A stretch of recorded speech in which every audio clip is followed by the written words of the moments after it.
বলছি আয়ুব নবী ঘটনা শোনো মুমিন শোনো না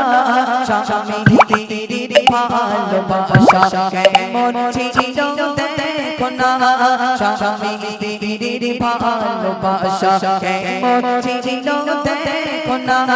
বলছি আয়ুব নবী ঘটনা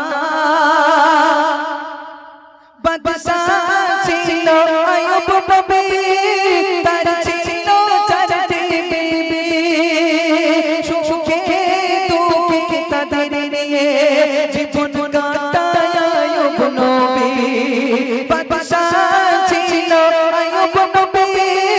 তার ছিল চারটি বিবি সুখে দুঃখে তাদের নিয়ে জীবন কাটায় আয়ুব নবী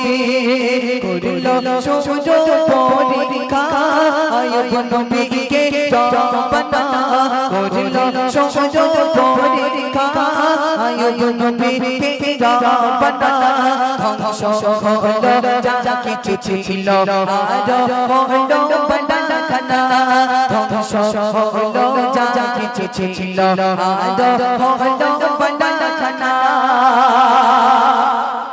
চারটি স্ত্রী এবার যুক্তি করা শুরু করলো এই বউ আয়ুব নবীর তো সব শেষ হয়ে গেছে কি করবি খাবি কি তিনটে স্ত্রী বলে চল এক কাজ করি আয়ুব নবী ছেড়ে বাপের বাড়ির দিক যায় অন্তত ভালো থাকবেন বুঝতে পারেননি তিনটে স্ত্রী বিদায় নিচ্ছেন বিবি রহিমা পড়ে রইলেন কেমন প্রিয় কবি শুনুন চিন্তায় পড়ে নবীর বিবি আর তো কিছু না খেতে পেয়ে মরবো এবার কি হবে উপায় চিন্তায় পড়ে নবীর বিবি আর তো কিছু না খেতে পেয়ে মরবো এবার কি হবে উপায় কুষ্ঠ রোগে ভরে গেল আয়ুব নবীর সাজা দেখো কুষ্ঠ রোগে ভরে গেল আয়ুব নবীর সাজা দেখো চলে গেল পিড়ি বিবি রইল পড়ে রহিমা চলে গেল পিড়ি বিবি রইল পড়ে রহিমা দ্বিতীয় পরীক্ষা হলো আয়ুব নবীকে কুষ্ঠ রোগ দিলেন তৃতীয় পরীক্ষা আয়ুব নবীর গায়ে ঘা পাশলা দিলেন আল্লাহ পাক কতটা পরীক্ষা করছে দেখুন মহান রব্বুল আলামিনের কাছে আয়ুব নবী বলছে আল্লাহ পাক সকল জায়গায় আমাকে ঘা পাশলা দিন দুর্গন্ধ করে দিন কিন্তু আমার জিভটাকে পবিত্র রাখুন কারণ এই জিভ থেকে আমি আল্লাহ পাক আপনাকে স্মরণ করি জোরে বলুন না সুবহানাল্লাহ আই কেমন ঘটনা ঘটছে তারপরে প্রিয় কবি শুনুন শরীর ঘটে দুর্গন্ধ ছড়ায় সারা গ্রাম গ্রামবাসীরা সবাই মিলে আয়ুব নবীকে তাড়ায় শরীর ঘটে দুর্গন্ধ ছড়ায় সারা গ্রাম গ্রামবাসীরা সবাই মিলে আয়ুব নবীকে তাড়ায় স্বামীকে ছেড়ে বিবি রহিমা কোথাও তিনি গেল না স্বামীকে ছেড়ে বিবি রহিমা কোথাও তিনি গেল না স্বামীকে নিয়ে গোটি গোটি পায়ে জঙ্গল দিল রওনা স্বামীকে নিয়ে গোটি গোটি পায়ে জঙ্গল দিল রওনা ও ভাই আমার যদি গায়ে ঘা পাশলা হয় দুর্গন্ধ হয় গ্রাম থেকে যদি বার করে দেয় আমার বউ থাকবে বলে মনে হয় বলে সারা গ্রামের লোক টেকতে পারে না তোমার কাছে কে থাকবে ও ভাই আমার যদি ক্যান্সার হয় আমার বউ বাবার বাড়ি ফোন করবে বলে আব্বা এমাল আর লাইন বেশি দিন নি তুমি অন্য জায়গায় কন্টাক্ট করো আর এদিকে আমারে বলবে এই দেখো তোমার তো শরীর খারাপ ডাক্তারখানায় ডাক্তার দেখাতে হবে তো আমি একটু বাবার বাড়িতে টাকা পয়সা কিছু আনি না তো তোমার ডাক্তার দেখাবো কি করে ও মাল যে ওই যাবে আর ফেরবে বলে মনে হয়